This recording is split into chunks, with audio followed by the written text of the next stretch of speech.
presented by Shruti Films Maithili.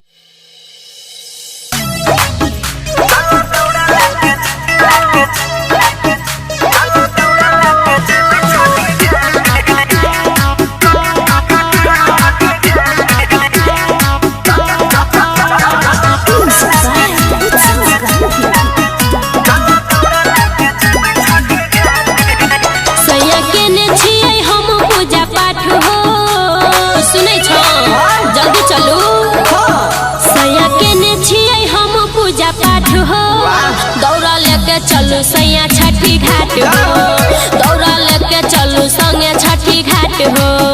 Devaiah रे करी लेबै पूजा पाठ है यो सब मौका छोड़े छै पहला रख देबे बोलो देवैया रे करी लेबै पूजा पाठ है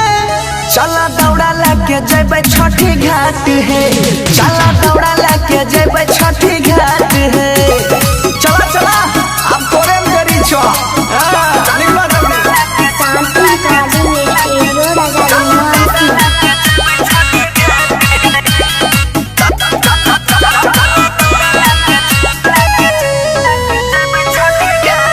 कैरा लेने छियै सैया हम हो सिंगार हो धोती पहनी पियर में होई जा तैयार हो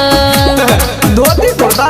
हमें पिन के अरे चिंता न कर रानी दाहुरा सजाबा डीजे में छठी माई के गाना बजाबा नाचबा बोलो देरी कर भता बाजी जेतै 8 हो सबसे पहले हम ही पहुंचबे तो टेंशन के ले छो देरी कर भता बाजी जेतै 8 हो दौड़ा लेके चलो सैया छठी घाट हो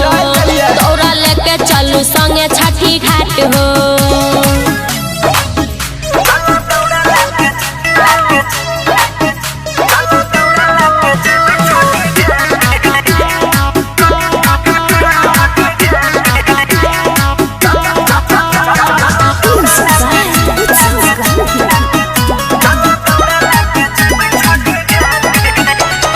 जलबे के परतई घाट पदिया बीतल जाय छै अरग के बेरिया यो पिया कहीं ठम घुरमुर करे छै निकलै छै देखियौ त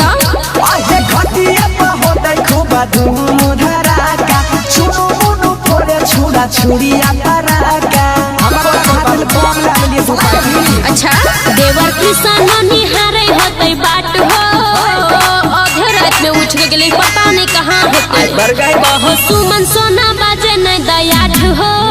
दौड़ा लेके चलू सैया छठी घाट हो दौड़ा लेके चलू संगे छठी घाट हो अरे पहुंच गेलिए तो कहाँ ध्यान जाता है रिकॉर्डिंग स्टूडियो राजा जनमानसी।